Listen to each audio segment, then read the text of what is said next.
அனைவருக்கும் வணக்கம். ரிஷபராசினியர்களுக்கு நீங்கள் உலகத்தில் எந்த மூலையில் இருந்தாலும் 5/1/2025 முதல் நிச்சயம் இவை நடந்தே தீரும். யாராலும் தடுக்க இயலாது. அந்த வகையில் ரிஷபராசினியர்களுக்கு இந்த 5ஆம் தேதி முதல் என்ன மாதிரியான நன்மைகள் எல்லாம் ஏற்பட இருக்கு, கிரக நிலைகளின் ரீதியாக அமையிருக்கும் சாதகங்கள் என்ன, பாதகங்கள் என்ன, மேலும் என்ன மாதிரியான முன்னேற்றங்கள் எல்லாம் உங்களுடைய வாழ்வில் ஏற்பட இருக்கு. குறிப்பா இத்தருணங்கள்ல கிரகங்களுடைய சஞ்சார நிலைகள் என்ன என்று பார்க்கும்போது, ரிஷபத்தில் குரு பகவான் வக்ரகதியில், கடகத்தில் செவ்வாய் நீச்சம் மற்றும் வக்ரம் பெற்றும், அதேபோல் கன்னி ராசியில் கேதுவும், தனுசு ராசியில் சூரியனும், புதன் பகவானும், கும்பத்தில் சனி பகவானும் சுக்கிரனும் இணைந்து சஞ்சரிக்கிறாங்க. அதாவது 5ஆம் தேதி சுக்கிர பகவான் மகர ராசியிலிருந்து கும்பராசிக்கு பயிற்சியாகி சனி பகவானோடு இணைந்து சஞ்சரிக்கிறாருங்க.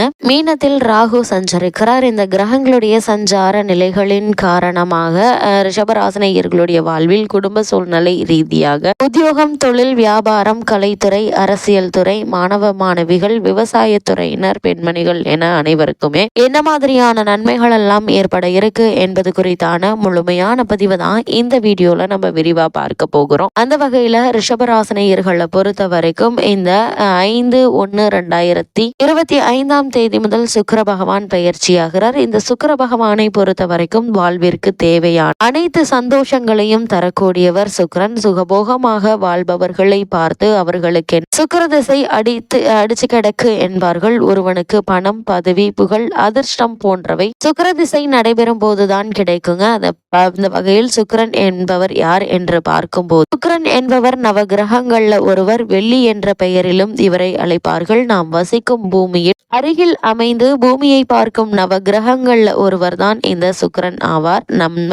நன்மைகளையும் அதிர்ஷ்டத்தையும் அள்ளி கொடுப்பதால் நவ கிரகங்களில் யோக காரகன் என சுக்கிரனை அழைப்பார்கள். அது மட்டுமில்லாமல் சுக்கிரன் அசுரர்களின் குல குருவாக போற்றப்படும் ஆச்சாரியர் என்றால் குரு என பொருள்படும். அசுரர்களின் குல குரு என்பதால் சுக்கிரனை சுக்கிராச்சாரியர் என்ற பெயரில் அழைப்பார்கள். வாழ்விற்கு தேவையான அத்தனை சந்தோஷங்களையும் தரக்கூடியவர் சுக்கிரன். ஜாதகத்தில் வாழ்க்கை துணையை பற்றி கூறும் கிரகம் என்பதால் களத்திரக்காரகன் என்றும் சுக்கிரனை அழைப்பார்கள். நரை, திரை, பிணி, மூப்பு, சாக்காடு இல்லாமல் எப்போதும் இளமையாய் இருக்கும் வல்லமையினை தரும் அமிர்தத்தை பெற வேண்டி தேவர்கள் பிரம்மதேவரிடம் ஆலோசனை கேட்டனர். ஆதிசேஷன் எனும் நாகத்தை மெத்தையாக்கி அனந்த சயன மூர்த்தியாக ஆதிநாராயணன் பள்ளி கொண்டிருக்கும் திருப்பார்கடலை கடைந்தால் அமிர்தம் கிடைக்கும் என தேவர்களிடம் ஆலோசனை கூறுகிறார் பிரம்மதேவர். சவாலும் கடினமும் ஆன அமிர்த கடையும் செயலுக்கு அசுரர்களை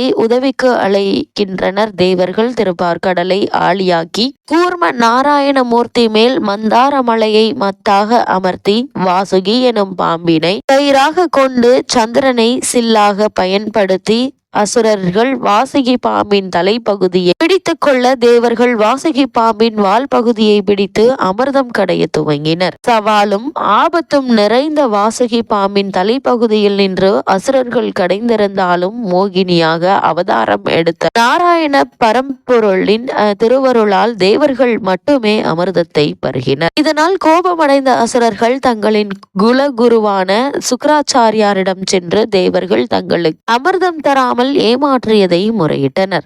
தனது மக்களாகிய அசுரர்களை ஏமாற்றிய தேவர்கள் அனைத்து செல்வ வளங்களையும் இழந்து பூலோகம் சென்று துன்பப்படட்டும் என சுக்கிராச்சாரியார் தேவர்களுக்கு சாபம் அளித்தார். சுக்கிராச்சாரியாரின் சாபத்தால் அல்லுற்ற தேவர்கள் தங்களை காப்பாற்றும்படி வேதங்களை தொகுத்த வேத வியாச முனிவரிடம் சரணடைந்தனர். உத்தரவாகினி என அழைக்கப்படும் வடகாவேரியில் சென்று நீராடி கற்பகாம்பிகை சமேத அக்னீஸ்வரரை வழிபட்டால் தேவர்களுக்கு சுக்கிரனால் வழங்கப்பட்ட சாபத்திலிருந்து விமோசனம் கிடைக்கும் என தேவர்களுக்கு ஆலோசனை வழங்கினார் வியாச முனிவர். வியாச மாமுனிவரின் ஆலோசனைப்படி தேவர்களும் கஞ்சனூர் என தற்போது அழைக்கப்படும் அக்னீஸ்வரர் ஆலயத்தில் வந்து சிவபெருமானை வழிபட்டு சாப விமோசனம் பெற்றனர். சுக்கிரன் அளித்த சாபத்திலிருந்து தேவர்களுக்கு நிவாரணம் வழங்கிய தலம் என்பதால் சுக்கிரனால் ஏற்படும் தோஷ நிவர்த்திக்குரிய தலமாக கஞ்சனூர் அக்னீஸ்வரர் ஆலயம் ஆனது. போற்றப்படுகிறது. சுக்கிரதோஷ பரிகார தலமாக இருந்தாலும் கஞ்சனூர் அக்னீஸ்வரர் ஆலயத்தில் சுக்கிரனுக்கு என தனி சன்னதி எதுவும் கிடையாது. இங்கு சிவனே சுக்கிரனின் வடிவாக காட்சியளித்து தன்னை வணங்குவோருக்கு அருள் புரிவது இந்த ஆலயத்தினுடைய தனி சிறப்பு ஆகும். சுக்கராச்சாரியாரின் சிறப்புகளையும் கருணையையும் மற்றும் சுக்கராச்சாரியாரின் தலமான அக்னீஸ்வரர் ஆலய தல வரலாறு மிகவும் சிறப்பு வாய்ந்ததாக இருக்கும். இவ்வளவு சிறப்பு வாய்ந்த சுக்கிர பகவான் தனது பெயர்ச்சியாகி மகர ராசியிலிருந்து கும்பராசிக்கு பயிற்சியாகி அங்கு சனி பகவானோடு இணைந்து சஞ்சரிக்கிறார். உங்களுடைய ராசிநாதனான சுக்கிர பகவான் பெயர்ச்சியாவதால் மேலும் என்ன மாதிரியான நன்மைகள் எல்லாம் உங்களுடைய வாழ்வில் ஏற்பட இருக்கு என்று பார்க்கும்போது ராசிநாதன் தொழில் ஸ்தானத்தில் சனியோடு சேர்ந்து அமர்ந்திருக்கிறாருங்க. அதே போல லாபஸ்தானத்தில் இருக்கும் ராகு உங்களுக்கு ஏற்றத்தை தரும் விதத்தில் சஞ்சரிக்கக்கூடிய ஒரு தருணமாக தான் இந்த சுக்கிர பயிற்சி அமைஞ்சிருக்குது. இதனால ஆரோக்கியத்தில் நல்ல ஒரு முன்னேற்றம் இருக்குங்க. தொழில்துறையில் நல்ல முன்னேற்றம் உண்டாகக்கூடிய ஒரு தருணமாகவே இக்காலகட்டம் அமைஞ்சிருக்குது. பெரியோர்களுடைய ஆசிர்வாதம் உண்டுங்க. அதே போல் பூர்வீக சொத்துக்களில் உள்ள பிரச்சனைகள் தீரும் என்பதை கிரக நிலைகள் தெளிவுபடுத்துது. ராசிநாதன் தொழில் ஸ்தானத்தில் பலம் பெற்று இருப்பதால் வணிகத்தில் நல்ல ஒரு லாபம் கிடைக்குங்க. பொருளாதார நிலையும் உயர இருக்குது.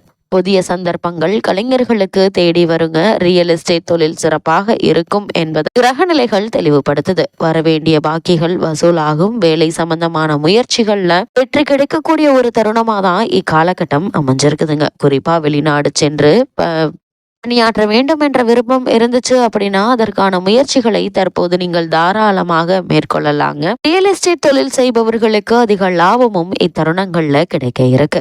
அதே போல ரிஷபராசினியர்கள் மேலும் என்ன மாதிரியான விஷயங்கள்ல இந்த சுக்கிர பயிற்சி காலகட்டங்களில் கவனமாக இருக்க வேண்டும் என்று பார்க்கும்போது செவ்வாய் உங்களுடைய ராசிக்கு 3ஆம் இடத்தில் நீச்சம் பெற்று இருப்பதால சகோதர உறவுகள்ல கவனமாக இருப்பது நல்லது. உயர் அதிகாரிகளோடு முரண்பாடுகள் வைத்துக் கொள்ள வேண்டாங்க. அதே போல் தொழிலில் பங்குதாரர்கள் சில பிரச்சனையை தரக்கூடுங்க. ஜென்ம குரு என்பதால் எதையும் யோசித்துதான் செய்ய வேண்டும். அவசரப்பட்டால் அனர்த்தம் விளையும் என்பதை கிரகநிலைகள் முன்கூட்டியே அறிவுறுத்துது.